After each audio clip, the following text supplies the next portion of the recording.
Say hello to the children. Molweni bantwana. Today, we're learning about directions. Are you ready, kids? Yeah! The word for left in isiXhosa is ekhohlo. And the word for right in isiXhosa is ekunene.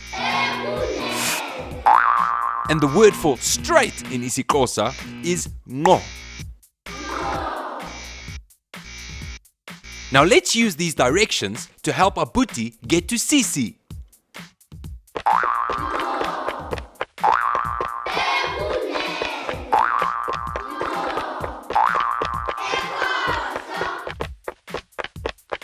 And now you know the words for directions in isiXhosa.